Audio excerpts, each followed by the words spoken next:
It's almost like we're making, like, you know when you're hot and you have like a paper, you fold it to make that fan, like that accordion. That's essentially what you're doing with your fabric. But it can be really hard to like do that and just like, so a really easy way is I'm just gonna go into the middle and I'm scooching my material together and I'm trying to make it all be in like this straight line. Let me move this crash pad real quick so I can see a little bit better, sorry.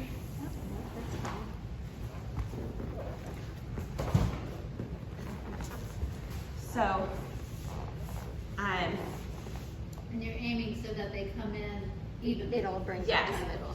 Hammocks are cut by man, not machine, so they're probably not a straight line.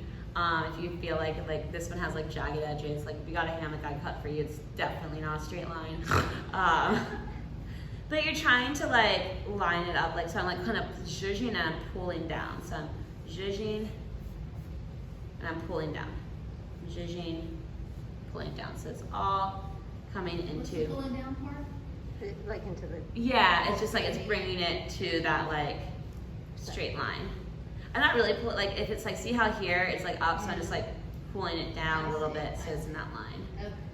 And so it's like more or less, like do not get OCD about this because if you screw it up, I'm gonna show you how you can fix it, so it does not matter. But like, we're trying to have it like be bunched up like this. Like again, you might have like a random long piece just like how it was cut off the spool. Okay, so this is gonna bring us to our first knot. I'll show you first and then we can do it together as many times as we need. This is the knot that Sarah likes to use at Flying Buddha. That's how the gray one is tied and that's how your hammock kits were tied. This takes up the most amount of fabric. That's why our hammocks are long.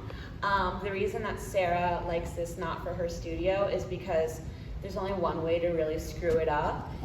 If you screw it up, rather than making a figure 8 knot, you're gonna make a figure 4 knot. It's just as safe, but it's just never gonna come undone. I can get mine undone.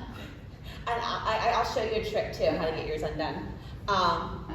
So I like to put the carabiner on first for this one, because it's kind of like using it as like a needle, like an ivory needle. And when we're practicing this, give yourself a generous tail. So this is our tail, the fabric that is towards my body. I'm going to bring my arm in front, and it's gonna be like I'm serving wine. So now I'm gonna pour my wine, and I wanna pour a big old glass. It's been a long year. I'm gonna go towards my body, and I'm making an entire circle all the way around.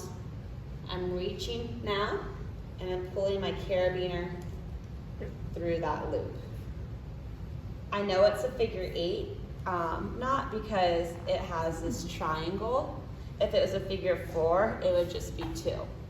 If I went the opposite direction, that's what would make a figure 4. They just never come out, ever. It is a really, really small and tight.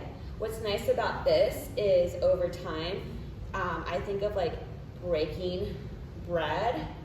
So you're just kind of smushing it back and forth, eventually kind of slipping it on through. If you have a knot that's like super duper tight, like if you have that figure 4 knot by mistake, take your carabiner off first, and then you can bang the knot against the ground. That sounds like fun. It's a really good aggression. Okay, let me get you all carabiners.